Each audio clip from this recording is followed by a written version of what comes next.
You're tuned in to the Ross Tucker Football Podcast, guiding your gridiron journey, none other than your host, former NFL lineman, Ross Tucker.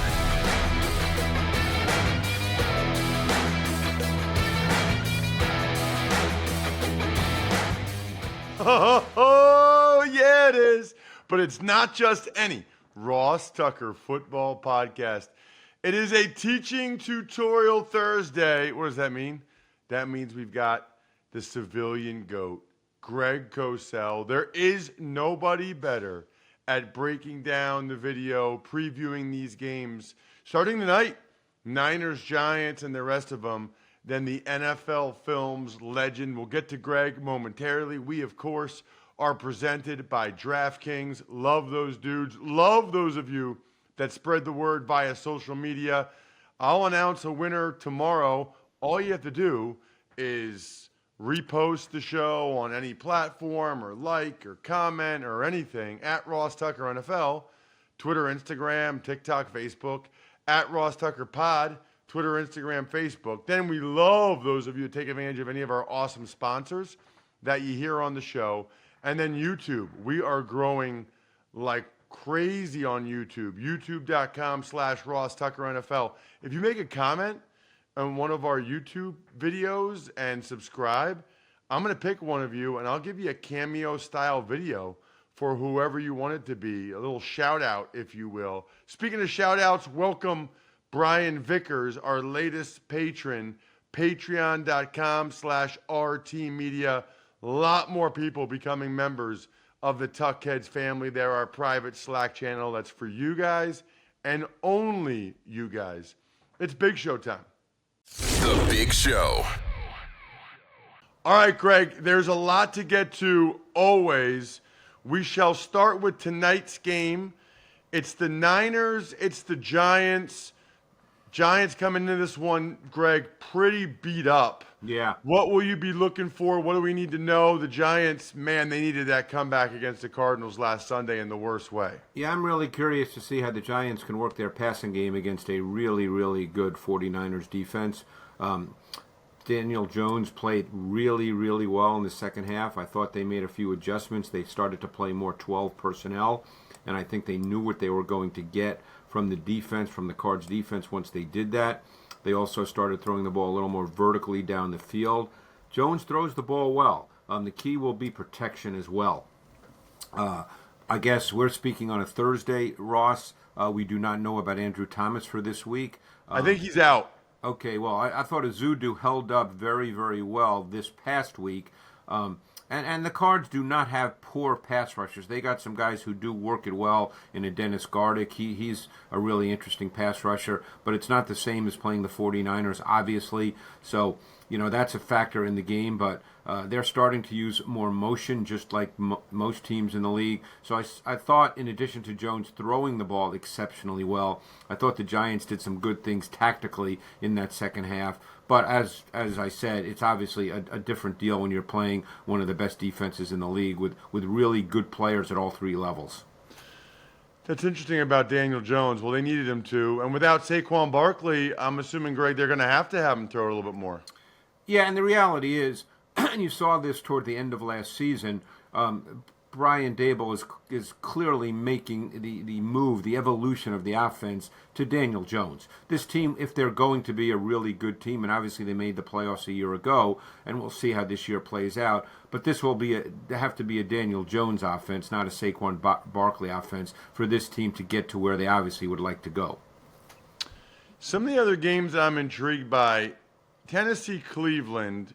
Cleveland loses Nick Chubb, which is devastating. But just watching them, Greg, and I don't know how much you got a chance to watch Monday night or if you've gone through the tape yet, I'm starting to lose faith that Deshaun Watson's gonna get back to form in Kevin Stefanski's offense. And I think that's Deshaun's not going anywhere, so they're going to bring in a new coach then, I would guess. Yeah, I think that's a reasonable concern based on the tape from last year and 2 games this year. And the interesting thing watching the tape is I don't think it's a case where he doesn't know what he's looking at. That's very often the case with quarterbacks, is you just sense that they're not sure what they're looking at. I don't know if that's the issue with Deshaun. To me, when I watch the tape, the biggest issue has been his ball location. He has been all over the place, Ross. I mean, some are too high, too low, too deep, too wide. The lower half of his body, the mechanics, the footwork, terrible. He gets too wide on many of his throws. His base is too wide. It's just he's missing routine NFL throws. And, at some point you have to make those throws. You can't miss the layups. And now we don't know what their run game will look like. Obviously, they signed Kareem Hunt. They have Ford, who was, I guess, in his second year maybe. But he was a player I liked coming out of the University of Cincinnati. Neither one of those guys, though, is Nick Chubb. Few are. And neither one of those guys are volume back. So they're going to have to sort of mix and match to try to get that worked out. But Watson has just really struggled with his ball location. That's interesting because I feel like a lot of times it is guys aren't seeing things great or it's the offense. But if he knows where to go with the ball and he just, and he had some, like that one sideline throw to Amari Cooper was really good. I mean, he has some good throws, but he just has moments. Not consistent enough. Yep, he has. I mean, when I say what I said, it's not that every single throw, and Ross, nothing's 100% or nothing is never. When you talk about these kinds of things, it's just overall he's missing far too many easy throws, and he just looks uncomfortable throwing the ball. Let's talk about Atlanta and Detroit. The Falcons are 2-0. The Lions lost a game that you wonder if that cost them later in the year at home against Seattle. Now the Lions are pretty beat up, and I guess what I appreciate, Greg, about the Falcons is they just kind of know who they are, and they don't apologize for it. What jumps out to you with these two teams in this game? I'm loving me some Bijan Robinson, Ross. I really liked his tape coming out of Texas last year, and this year through 2 games.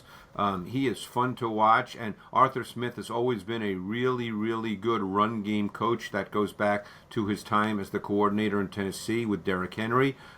So they do some interesting things in the run game. It's not just one thing. And Robinson, you kind of lose track when you watch him, Ross, that he's 215 pounds. I mean, he almost has ballet-like feet. Sometimes it looks like his feet are not even touching the ground the way he runs. He has such easy fluidity and burst and explosiveness, and he never loses his speed even when he's contacted at the second level. And there's a slashing, darting feel to his running. He is just a really, really good back.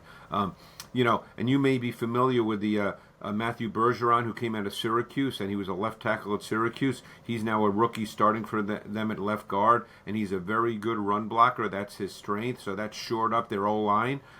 This team runs the ball very, very effectively. I think most people would probably say, and I'm sure it will be true as the season progresses, that they will need more from their pass game. Ritter has been very up and down through 2 games. He's going to need to be better for them to really be a quality team as the season progresses. Is it with him, Greg? Is it more still not trusting what he's seeing, or is it ball placement for him, or a little bit of both? No, with him it's more of you get the sense he doesn't see it exactly the way he should. You mentioned that about Watson. That hey, normally it's guys don't see it. With Watson, it wasn't that. With Ritter, he's just is not seeing it with the speed that you have to and the understanding that you have to. And again, that doesn't mean it's every snap when he drops back. But there are just too many of those snaps. Their pass game is going to have to get better. And then for Detroit, Goff played so well. I felt like, Greg, and then they had the pick 6, and that's the big reason why they lost. I was surprised that Seattle scored that many points on the Lions. Yeah, I like Seattle, and I'm curious to see as they go forward. They're still playing a good amount out of 12 personnel, which we were uncertain as to what their offense would look like once they drafted Smith-Njigba, but they're still very successful out of 12 personnel. I'm sure everybody's comfortable in that personnel package. I still think they're going to need to get more from their run game with Kenneth Walker. There's moments, there's plays, but I think Pete Carroll, in an ideal world, would like that run game to be a little more sustaining. It hasn't really had a sustaining feel to it. Let's get to Buffalo and Washington. Washington's 2-0, Greg. I don't know that many people expected that, but they are. They played Denver this past weekend. What have you seen from the Commanders so far? Yeah, I'm liking what I'm seeing through 2 games and 3 overall starts of Sam Howell. Sam Howell is a 6-foot quarterback, but he's got an over-the-top delivery in some ways similar to Drew Brees. And I'm not making an apples-to-apples comparison, so I don't want people to think that's the point. But the point is, because he's 6 feet, he needs to get the ball over big offensive and defensive linemen, and he has an over-the-top delivery, and that really helps him. And he is really tough in the pocket, Ross. And, as offensive lineman, the position you played, you love it when your quarterback is going to stand there, stay tough in the pocket. That means you can protect the correct way. Because as you know, when quarterbacks start moving, the offensive line gets blamed when bad things happen. But you're protecting for the quarterback to run the play as called. And he's really tough in the pocket. He's willing to stand and deliver in the face of pressure. He does not flinch at all. He maintains his base. He steps toward his target. He delivers the ball. He knows what he's looking at. He knows where the ball needs to go. Again, 3 starts, so I'm not sitting here saying that he's a great quarterback, but this is all we have. And what we have so far has been very, very positive. I called the U.S. Army Bowl when he was in it, Greg. And when I first saw him, I almost thought he was like a fullback or a linebacker. Yeah. I mean, he's like 6 foot, maybe 6'1". He was thick. He was like 225, maybe 230 as a senior in high school. He's like a thick, powerful, strong guy. He sure is. Yeah. What about the Bills? They got back on track, Greg. Allen looked better. They ran the ball well. I mean, that was more like it. Yeah, and I think it was evident the way they played with their pass game that they wanted to get into a rhythm, give Josh Allen some easy throws, simple reads, which is the smart thing to do, get him back feeling comfortable. And obviously he did make a few of those special second reaction plays. Those are the ones where more often than not good things have happened, but when he struggles, those are the ones where the bad things happen. So we'll see how they progress offensively. Their run game was better, but contrary to what people might think, and I watched that tape, it wasn't as if they came out and said, we're going to run the ball. It wasn't really like that. Don't forget they got up big, and a lot of the runs occurred in the second half. But they clearly wanted to get Josh Allen into some kind of rhythm. He's not a pure rhythm player. That's the thing with Josh Allen. He's not really that kind of quarterback. He's not a precision rhythm player overall. He can play like that at times, and I think they're going to try to get him to play like that more often. Yeah, I would say there's a very precise and rhythm to me drinking Labatt Blue Lights Thursday nights, Friday nights, Saturday nights, sometimes Sunday afternoons. I always say with your friends, a lot of times it's just me watching football, drinking Labatt Blue Light, if I'm being honest. Always enjoy responsibly beer. Labatt USA, Buffalo, New York. Curious, Greg, Denver's playing Miami. I got a chance to see your guys Sunday night, the Dolphins offense. Love what they're doing with the burst motion. I think that's what they're calling it, right? Where, the tight end or the receiver sprints to the sideline and then turns up. I think they're calling it burst motion. Man, that scares the crap out of the corner because it's like Tyreek Hill where Waddle has a lot of momentum. All they got to do is put their foot in the ground, and then they're already running full speed as they do that. So they back off so much that the underneath stuff is open, and they ran it well with Mostert. What about the other team, though, in this game? What about Russell Wilson and Denver? They've gotten up in 2 games and had these leads, and then they've blown them. Yeah, and I've watched Russell Wilson in this offense in the first 2 games under Sean Payton, and I don't think Russell Wilson is playing very well right now. I think he's, don't forget, Sean Payton is a very good offensive coach, very good designer of offense, different personnel packages, different route concepts, and when the ball needs to be thrown, and Russell Wilson just struggles to throw the ball with any sense of timing and rhythm. I can't tell you the number of plays through 2 weeks, Ross, where he hits his back foot and he just immediately breaks down with no pressure. He just breaks down. And, you can't play quarterback like that in this league. And so what the result of that is you tend to, and the term we use, is you leave throws on the field that are there to be made. So right now, through 2 games, he's not playing with any real sense of pocket nuance or precision. He's leaving the pocket way too early, or even if he does stay for that extra beat, he's just not seeing what he should be seeing. So he's struggling right now, and therefore the offense is struggling. It doesn't sound real promising. No, and they should have won that. I mean, he missed. They got down on that final field goal drive. This was the drive before the Hail Mary. The final field goal drive, and he missed what should have been a touchdown. 2 touchdowns on from first and goal from the 1, and then second and goal from the 4. Both those plays should have been touchdowns.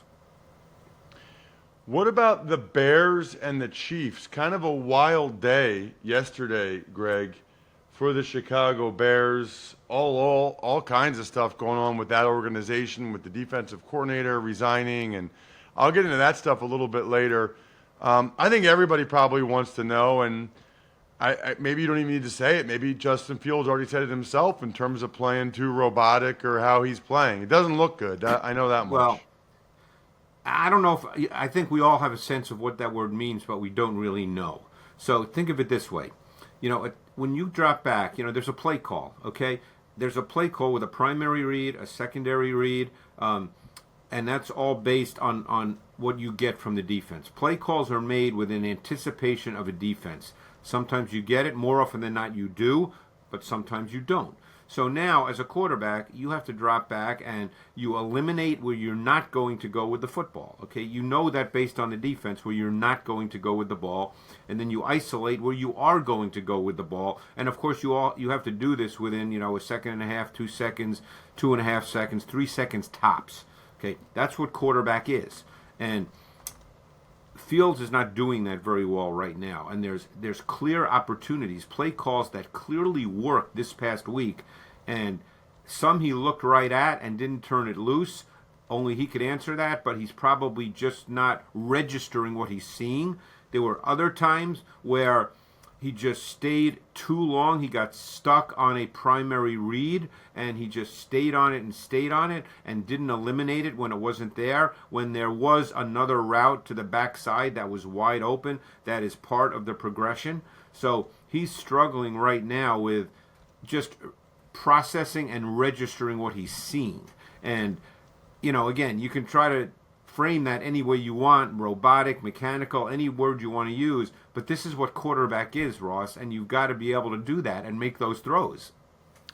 Let's talk, Greg. I guess my only question about the Chargers and the Vikings, which is a big game because they're both 0-2, is just the trade for Cam Akers and what he might be able to bring to Minnesota. I don't know what happened with the Rams, but I am curious about why you think the Vikings wanted Cam Akers. Well, Kevin O'Connell knows him personally because he was with the Rams in Akers' first year. Akers is a good runner. Again, you and I can't get into the other stuff. I don't know about that. That's not what I do, so I can't speak to it, but obviously it's something. But Cam Akers is a good back. I mean, he is a better back than Kyron Williams, who's now going to be, I guess, the back in L.A., and I remember watching him at Florida State. I think it was Florida State. Yeah. And he just had a really good feel for reading gaps and gap fluidity and where to cut. Last year after he had his issue, he came back and became their number 1 back, essentially. So he's obviously a talented runner. I assume Minnesota feels through 2 games that their run game hasn't been what they've wanted it to be, which is fair based on the tape, and they feel they needed another good body to help with the run game. So we'll see how it plays out. They've certainly thrown the ball well. I mean, Kirk Cousins threw the ball really well, and their pass game was very strong versus a banged-up Eagles defense in the Thursday night game. Last question. Monday night, Bucs, Eagles. The Bucs, they're both undefeated, but the Bucs is more surprising. Yeah, there's a lot going on with the Bucs that's really good. They have a new coordinator in Dave Canales who came from Seattle, and right now he's understanding exactly what Baker Mayfield is. And again, all we have, Ross, is 2 games. So I don't want people to think that I'm saying Baker's on his way to the Hall of Fame. But through 2 games, they start with protection first. And that's critical because Mayfield is a timing rhythm player. The longer he's in the pocket, the less comfortable he is. So you need to make sure you protect him so he can play with timing and rhythm. And through 2 games, the opponents that they've played, they've done a really good job of that. Check him out on social media. He is the man at Greg Cosell. That way you know when the NFL matchup show is. Greg, thank you so much for the time as always. Really appreciate it. Appreciate it, Ross. Thanks. Just like the clock just stopped on the Greg Cosell interview, whenever the game clock stops, that's time to order in with DoorDash. Pizza cravings hit at halftime, ordering time. Dreaming about tacos during a timeout, boom, they're on your doorstep. Wait, you want burgers, chips, dips, drinks, and wings instead? Even better. Order on DoorDash and get everything you want delivered without missing a minute of the game. Tuck's Takes. All right, Ross, we'll start the Vikings. They sign offensive lineman Dalton Risner, and they swap conditional draft picks with the Rams for running back Cam Akers.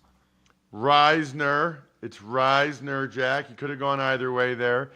Yeah, I mean, look, they've been a little beat up on the offensive line. He can certainly help at center and guard, and I think they need that right now. You know, even they lost a tackle as well. And then you already heard Greg talk about Cam Akers and what he could bring to the team. Obviously, the Vikings can't run the ball a lick. It is interesting that they had Dalvin Cook. Seemed to me like they could run it pretty well when they had Dalvin Cook. Browns, they signed running back Kareem Hunt, and the Ravens also bring a running back of their own, Kenyon Drake. Right, so I think Justice Hill hurt his toe, so the Ravens already lost Dobbins. Now Justice Hill hurt his toe, so they're bringing in veteran running backs. Like they got Drake Gordon's already there, that they know what those guys can do a little bit. And obviously the Browns, very familiar with Kareem Hunt. He's been there. He knows the offense, which I think is smart if, you know, I mean, he might have to be the backup already in this upcoming game. So you don't want there to be a big ramp-up period for a guy. I think Hunt was waiting for a situation where he thought he could do well and excel, and he found one. Chaos in Chicago. Bears offensive tackle Braxton Jones is placed on the IR. Defensive coordinator Alan Williams resigns, and Justin Fields makes comments regarding the coaching and then clarified on it later. Well, now the whole left side of the Bears offensive line's on IR because Tavon Jenkins was already on IR, so that's not good at all. You know, this Alan Williams stuff, there's all kinds of rumors flying about what might be going on with him. That is wild. And then I'm glad Fields clarified it for sure. But I think, you know, he probably wishes he had used a little bit different phrasing when he was first asked about playing robotic and what he can do better. Saints safety Marcus May was suspended 3 games for the substance abuse policy, and then the Raiders, they put edge Chandler Jones on the NFI list. So, Marcus May, that was like a DUI from 2021, but he just recently, I don't know if he pled guilty or no contest or one of them. So the NFL usually waits till the legal process has unfolded. And then Chandler Jones, I'm not exactly sure what's going on there, but he's had some strange social posts, and, you know, that's one where it feels like there might be some type of medical issue there or something. Here's what I know. We're in the fourth quarter of the podcast. The fourth quarter is where the magic happens. It's where games are won, where champions are made. In business, it's where sales teams like you become legends. That's why HubSpot built Sales Hub, to give sales reps the deal-making tools they need to win their Q4. Sales Hub's prospecting workspace organizes your schedule, goals, and to-do list in one place to save your team precious fourth quarter time. And smart sequences help sales reps close deals faster than ever. So get ready to dominate Q4 with Sales Hub. Learn more at HubSpot.com/sales. And we got a game tonight, Jack. Oh, shoot. I knew there was something that I met. I'm sitting here thinking that I'm like, oh, I don't see any more takes. I'm sorry. I will introduce this one for you, Ross. Giants 49ers. What are we thinking? Yeah, it's all good, man. I'm thinking 49ers are going to win the game. Giants are pretty beat up. I do agree with Fezzik on the Even Money podcast that, you know, the Giants staying out there this week helps them. I just think they're too beat up to expect them to win this game. I don't know, 27-17, Niners, probably something like that. Hopefully it's a close competitive game, so it's entertaining for us. I don't know if that's going to happen or not. I think we're done here. Thanks for tuning in to the Ross Tucker Football Podcast. Make sure to also check out Even Money, Fantasy Feast, and College Draft, all on the DraftKings Network on Samsung TV Plus, YouTube, or subscribe to the podcast on your favorite platform. Shout out to myfrontpagestory.com. Man, I love getting the emails, the pictures, the social media posts from people that get these gifts for their loved ones. It's awesome. Love backofficescheduler.com, go-bangles.com, steakhousesports.com, humanheadnyc.com, Sporticulture, and Pizza Boy Brewing.